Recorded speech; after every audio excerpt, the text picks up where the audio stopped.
Hi, I'm here to talk about Batman Forever.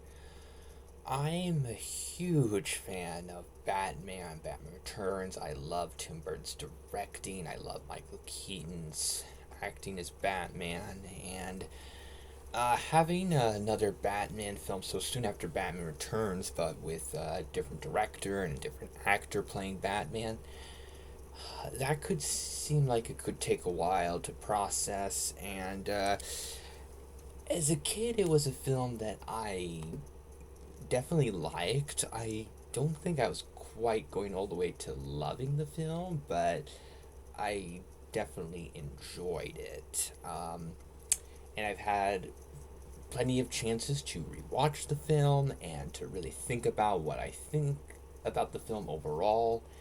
And I do think that it doesn't hold up as well as Batman or Batman Returns, but I do think that it's an entertaining film.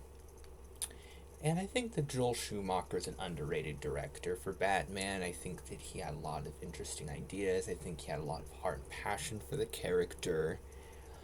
And I think that Val Kilmer is a really underrated Batman actor. And he's an actor that I miss. And I think that he deserved a better chance to fully show what he could do. But for what he got in Batman Forever, I think that he did a really good job. I think that he had a really charming presence as Bruce Wayne. It felt like he really understood the heart of the character and was able to have a sort of very calm way of playing the character. And he had a real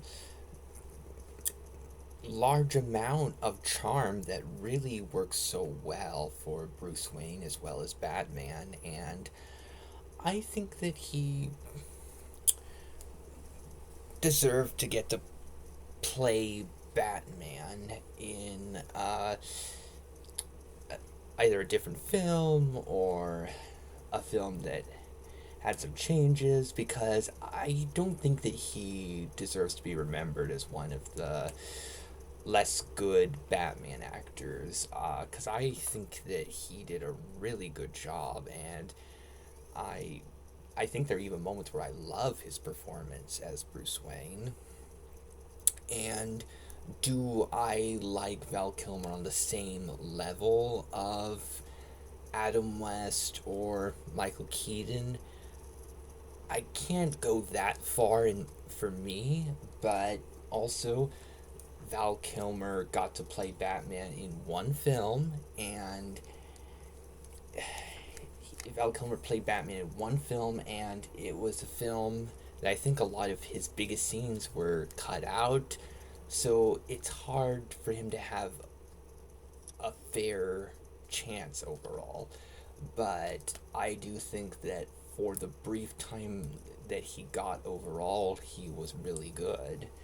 And I think he really carried the film.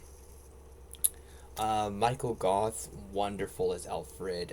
Again, very charming, very likable. I think that he had really good interactions with Val Kilmer's Bruce Wayne and Chris O'Donnell as Grayson. Just really good stuff. Pat Hingle as Commissioner Gordon. I like Pat Hingle's performance, but I do think that Commissioner Gordon deserved a better stuff. Although I do like the scene where Commissioner Gordon thinks that Batman isn't going to show up, and then Batman does show up, and he's so excited. I do think that's a cute moment. I think that the villains are entertaining. Jim Carrey's Riddler and Tommy Lee Jones's Two Face. They're fun to watch, and that's about it. In my opinion, they're not really as interesting story wise as the villains from the Tim Burton films or anything like that.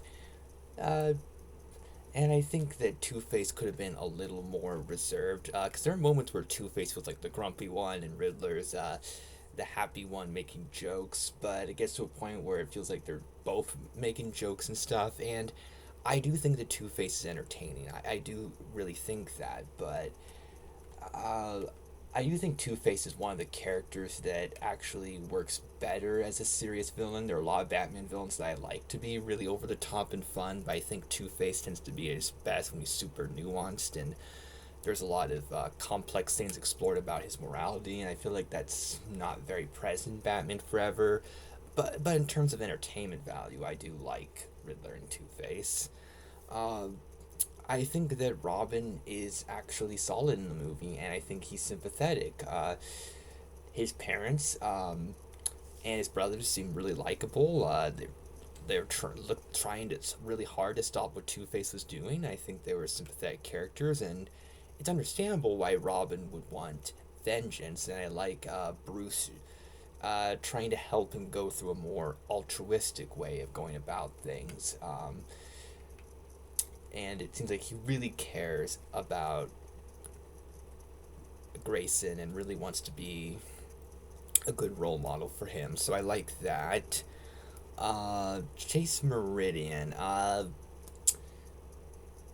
Nicole Kidman's performance is good. I actually do think that she and Val Kilmer had good chemistry. Chase Meridian, not really one of the better characters out there. I do think that when she's talking to Bruce Wayne about what he's going through and they're having serious discussions, I actually think she's a good character in those scenes, but when she's trying to impress Batman, I don't think those scenes have aged the best. I don't think that Chase is one of the more strong characters out there. But because she has some good scenes, I don't dislike the character, but I feel like her romantic scenes could have been handled a little bit differently. And I think that the film has a lot of really interesting stuff about Bruce Wayne working through his guilt, but with a lot of stuff, I, I think a lot of the biggest stuff being cut out. I feel like it's not explored to its full potential. There's still some good stuff, and it's a film that I tend to feel in a good mood after watching it. So I think that overall, Batman Forever succeeds at being an entertaining film, like a film to have some fun with. Where I love Batman. I like how it looks visually. I really like the cast, and there's some entertaining villains and stuff like that.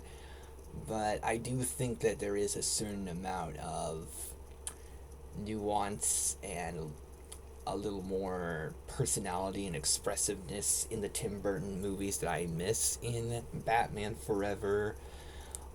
So I do think that there are some aspects that haven't held up the best. I do think it's a very solid movie. It's a very easy film to watch and have fun with, in my opinion. So I do like the film. Um, and I have lots of nostalgia for it, and I think it's held up as a film to be entertained by. So, despite me having some problems with it, I do like Batman Forever.